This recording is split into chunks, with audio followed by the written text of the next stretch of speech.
আসসালামু আলাইকুম এভরিওয়ান, কেমন আছেন সবাই? আশা করি আল্লাহ তাআলার অশেষ রহমতে সবাই খুব ভালো আছেন। আলহামদুলিল্লাহ, আমিও ভালো আছি।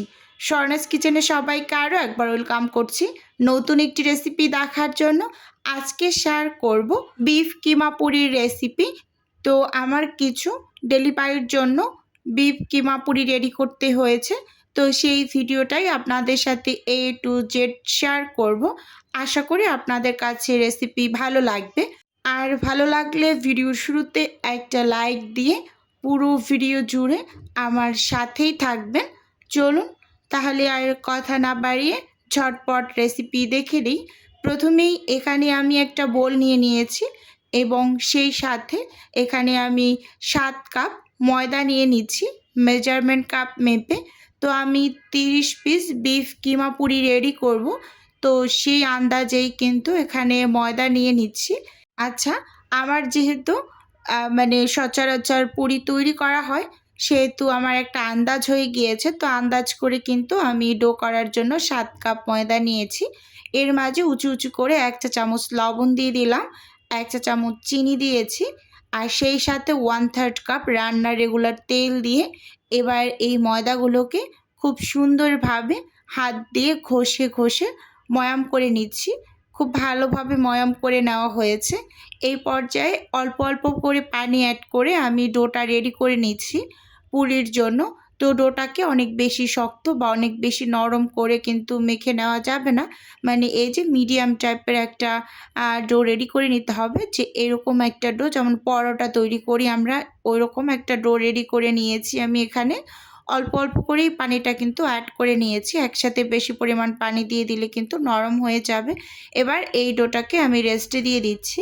আর এপাশে হচ্ছে পুরটা রেডি করে নেব। চুলোতে একটা প্যানে আমি পরিমাণ মতো তেল দিয়েছি এবং সেই সাথে চুলোটাকে কিন্তু অন করে নিয়েছি। এবার হচ্ছে তেলটা মানে গরম হয়ে আসা পর্যন্ত একটু অপেক্ষা করে নিচ্ছি। তো এই পর্যায়ে আমি এখন অ্যাড করে দিচ্ছি 1 চা চামচ রসুন কুচি, সেই সাথে 1 চা চামচ কাঁচামরিচ কুচি।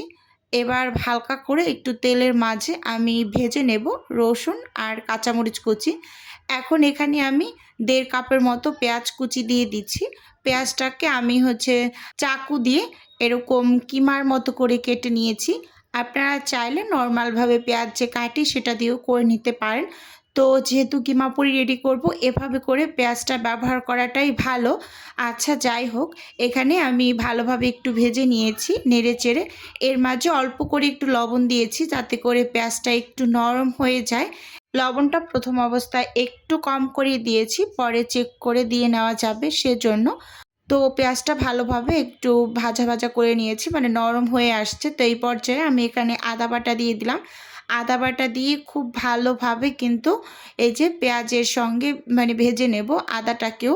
আর এখানে আমি রসুনটা কিন্তু কুচি ব্যবহার করেছি, আর চাইলে কেউ আদাটাকেও কুচি করে ব্যবহার করতে পারেন, প্রথম অবস্থায় তেলের মাঝে দিয়ে ভেজে নিতে পারেন। আচ্ছা, এখানে এখন আমি গুঁড়ো মশলা অ্যাড করছি 1/2 চা চামচের মতো। এখানে আমি জিরা গুঁড়ো দিয়ে দিলাম, সেই সাথে এখানে 1/2 চা চামচ দিয়ে দিচ্ছি হলুদের গুঁড়ো, 1/2 চা চামচ দিয়ে দিলাম ধনিয়ার গুঁড়ো, সেই সাথে এখানে একটা স্পেশাল মশলা ব্যবহার করেছি আমি 1/2 চা চামচ, এবং গরম মশলার গুঁড়োটাও দিলাম 1/2 চা চামচ। সব মশলাগুলোকেই আমি 1/2 চা চামচ করে দিয়ে এখানে সামান্য একটু পানি দিয়ে মশলাটাকে খুব ভালোভাবে নেড়ে চেড়ে একটু ভেজে নিচ্ছি। এই পানিটা ব্যবহার করেছি জাস্ট যাতে মশলাটা পুড়ে না যায়, তো সেজন্য কালারটা যাতে ঠিক থাকে। অনেক সময় কিন্তু পানি না দিলে তেলের মাঝে এই মশলাপাতি দিলে কিন্তু কালারটা চেঞ্জ হয়ে যায় পুড়ে, তো সেজন্য সামান্য একটু পানি দিয়েছি, খুব বেশি না। তো এই পর্যায়ে এখানে আমি গরু মাংস কিমা দিয়ে দিলাম। তো কিমাটা দেওয়ার সাথে সাথেই কিন্তু অনবরত 3 থেকে 4 মিনিট নেড়ে চেড়ে ভেজে নিতে হবে। যদি আপনারা মানে নাড়াচাড়াটা বন্ধ করেন তাহলে কিন্তু এটা দলা পেকে রাবারি রাবারি হয়ে যাবে, এরকম আর কি। তো এর জন্য কিন্তু অনবরত এই যে আমি যেভাবে দেখিয়ে দিচ্ছি এভাবে নেড়ে চেড়ে এটাকে এরকম একদম ঝরাঝরা করে নিতে হবে, মানে পানিটাকে শুকিয়ে নিতে হবে। দেখতেই পাচ্ছেন। আর এই কাজটা কিন্তু আমি 3 থেকে 4 মিনিটের বেশি করেছি আমার যা মনে হয়। একদম অনবরত নেড়ে চেড়ে পানিটাকে শুকিয়ে নিয়েছি, দেখতেই পাচ্ছেন একেবারে কিমাগুলো ঝরঝরা ঝরঝরা হয়ে গিয়েছে। এই পর্যায়ে আমি পানি অ্যাড করে দিলাম আন্দাজ করে, মানে 2-2.5 কাপের মতো হবে। তো দিয়ে এবার ঢাকনা দিয়ে ঢেকে আমি রান্না করে নিচ্ছি। যেহেতু কিমা করা গরুর মাংস, এটা সেদ্ধ হতে অনেকটা বেশি সময় লাগবে না। তো মাঝখানে আমি একবার ঢাকনা খুলে উপর থেকে একটা স্বাদে ম্যাজিক মশলা অ্যাড করে দিয়েছি। আপনারা কেউ চাইলে এই পর্যায়ে চাট মশলাটা হাতের কাছে থাকলে চাট মশলাটা দিয়ে দেবেন। তো ঢাকনা দিয়ে ঢেকে একদম পানিটাকে আমি শুকিয়ে নিয়েছি। এখন যে হালকা হালকা ভেজা ভেজা আছে, এটাকেও আমি ঢাকনা খুলে একদম নেড়ে চেড়ে শুকিয়ে নেব। তো এখানে একেবারে শেষের দিকে এসে আমি হচ্ছে হাফ চা চামচের থেকে কম হবে আমি বিট লবণ অ্যাড করছি, মানে লবণটাকে একটু চেক করে নিয়েছিলাম। তো বিট লবণ দিয়ে দিলাম, সেই সাথে এখানে হাফ চা চামচ গরম মশলার গুঁড়ো দিয়ে দিয়েছি।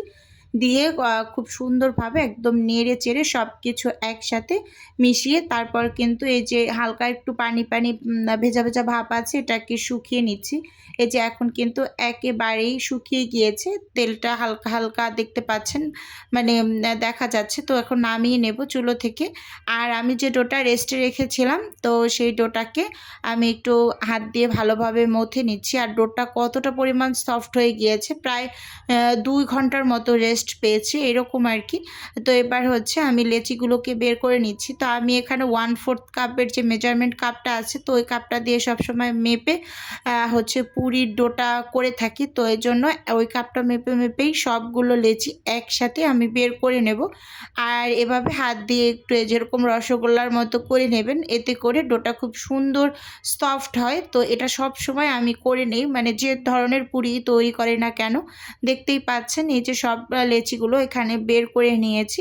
তো এখানে 32 পিসের মতো হচ্ছে লেচি হয়েছে। তো এবার হচ্ছে আমি পুরটাকেও ঠান্ডা করে নিয়েছি। এখন আমি মানে পুরিগুলোকে বানিয়ে নিচ্ছি। একটা ডো নিয়ে এই যে দেখুন হাত দিয়ে বাটি শেপ করে দিচ্ছি। এর মাঝখানে হচ্ছে আমি পুর দিয়ে দেব। আর এটা ভালোভাবে লক্ষ্য করলেই কিন্তু বুঝতে পারবেন, এই যে মাঝখানের সাইডটা এটা হচ্ছে আমি একটু মোটা রেখেছি আর পাশটা কিন্তু পাতলা করে নিয়েছি। এবার ঠিক মাঝ বরাবর আমি হচ্ছে এই যে পুরটা দিয়ে দিচ্ছি, দেখতেই পাচ্ছেন 1 চা চামচের মতো করে পুর দিয়ে তারপর কিন্তু এই যে মুখটা মানে খুব সুন্দরভাবে টেনে লাগিয়ে দিচ্ছি। তো এইটা খুব মানে কঠিন কোনো কাজ না, একটু ভালোভাবে লক্ষ্য করলেই বুঝতে পারবেন যে কাজটা আসলে কিভাবে করে নিচ্ছি। তো যেই সাইডটা আমরা মুখটা মানে লাগিয়েছি, ঠিক তার উল্টো করে রেখে দিতে হবে। যে দেখাই দিলাম আমি আপনাদের, এরকম করে রেখে সবগুলো একসাথে করে নেবেন। তা আমি যেহেতু এখানে 30 থেকে 32 পিস তৈরি করেছি, তো প্রথমে আমি হচ্ছে 10 পিস করে ভরে তারপর বেলে নিয়েছি। মানে একটা বক্সে আমি 10 পিস করে রাখি এরকম আর কি। তো এরকম করে কিন্তু ভরে ভরে তারপর আমি বেলে নিয়েছি, মানে 10 পিস করে ভরে রেস্টে দিয়ে তারপর আবার 10 পিস ভরে বেলে নিয়েছি। তো এভাবে করে আমি কাজটা শেষ করেছি। তো আপনারা যদি একসাথে অনেক তৈরি করতে যান, তাহলে আপনারাও এই কাজটা করতে পারেন। আর আমি সবসময় এভাবে করে মানে পুরি তৈরি করে নিই, আমার কাছে এটা ভীষণ সহজ মনে হয়। আচ্ছা, অনেকেই একটা কোশ্চেন করেন যে আপু বিফ কিমা পুরি কত টাকা করে সেল করেন? তো এক পিস 40 টাকা করে আমি সেল করি। তো আজকে কিন্তু ভিডিওর মাঝে আমি বলে দিলাম। আর ভিডিওর এই পর্যায়ে এসে ছোট্ট করে নিজের বিজনেসের একটু প্রচার করছি। আপনারা তো অনেকেই জানেন যে আমার ছোট্ট একটা ফ্রোজেন আইটেমের বিজনেস আছে। যদি কেউ কোনো টাইপের ফ্রোজেন খাবার অর্ডার করতে চান, তাহলে স্ক্রিনে দেওয়া হোয়াটসঅ্যাপ নাম্বারে নক দিলেই কিন্তু আমি A to Z বলে দেবো। আর যদি কেউ অর্ডারটি সরাসরি কনফার্ম করতে চান, তাহলে স্ক্রিনে দেওয়া হোয়াটসঅ্যাপ নাম্বারে কল করে সরাসরি অর্ডারটি কনফার্ম করতে পারেন। শুধুমাত্র ঢাকা সিটির মাঝেই ক্যাশ অন ডেলিভারিতে প্রোডাক্ট দেওয়া হয়। এই যে দেখতেই পাচ্ছেন এখানে আমি বেশ কিছু পুর ভরে তারপর উপর থেকে আলতো করে একটু বেলে নিয়েছি। এই যে দেখতেই পাচ্ছেন অনেক বেশি প্রেসার দিয়ে কিন্তু বেলা যাবে না, তাহলে কিন্তু ফেটে যেতে পারে। আমি অনেকটা সাবধানেই করে নেই, মানে আমি আমার হাত দিয়ে চেপে চেপে বড় করতে ভালো লাগে না। তো এর জন্য আমি সবসময় বেলুনি দিয়ে আলতো করে একটু বেলে নেই। আমি যেহেতু মানে পারি বেলুনি দিয়ে বেলে নিতে, তো এই জন্য আমি সবসময় এটাই করে থাকি। তো এই যে দেখতেই পাচ্ছেন এখানে সবগুলো আমি বানিয়ে নিয়েছি। এবার হচ্ছে আমি বক্স করে নিচ্ছি। তো আমি 10 পিস করে বক্স করে তারপর হচ্ছে মানে 3টা বক্স রেডি করে নিয়েছি। আচ্ছা, যারা অনেক দূরে ডেলিভারি দেওয়ার চিন্তা করেন, তারা অবশ্যই এই পুরিগুলোকে আগে একটু ছেঁকে তারপর কিন্তু ডেলিভারি করবেন, মানে ঠান্ডা করে তারপর বক্স করে নেবেন। তো আমি সবসময় এরকম বক্স করেই ফ্রোজেন করে নিই, এতে কোনো টাইপের অসুবিধা হয় না আল্লাহর রহমতে। তো এই যে দেখতেই পাচ্ছেন এভাবে করে আমি সবগুলোকে হচ্ছে রেডি করে এখন হচ্ছে ডেলিভারির জন্য দিয়ে দিচ্ছি। তো এই আন্টির বেশ কিছু আবার মানে সমোচারও অর্ডার ছিল, তো সেই সমোচাগুলোকেও আমি হচ্ছে রেডি করে নিয়েছি। তো সমোচাগুলো কিন্তু ওনার বিফ দিয়ে তৈরি করা, তো বিফ কিমা পুরি এবং বিফ সমোচা, এবং ঝালের পরিমাণটাও কিন্তু খুবই কম খান। মানে আমি শুধু কিমার মাঝে কাঁচামরিচ কুচি ব্যবহার করেছি, কোনো টাইপের মানে গুঁড়ামরিচ এখানে অ্যাড করা হয়নি। আচ্ছা, এখানে এই যে আমি কিন্তু মানে সমোচাগুলোকেও রেডি করে নিয়েছি, আপনাদের একটু দেখিয়ে দিই। একসাথেই কাজগুলো কমপ্লিট করেছি, তো একটুখানি আমি ভিডিও নিয়েছি। এগুলো এখন ফ্রোজেন করব, তারপর কিন্তু ডেলিভারি করে দেব। তো আজকের ভিডিও বন্ধুরা এ পর্যন্তই রাখছি, দেখা হবে নতুন কোনো ভিডিওতে বা নতুন কোনো রেসিপিতে। আল্লাহ হাফেজ।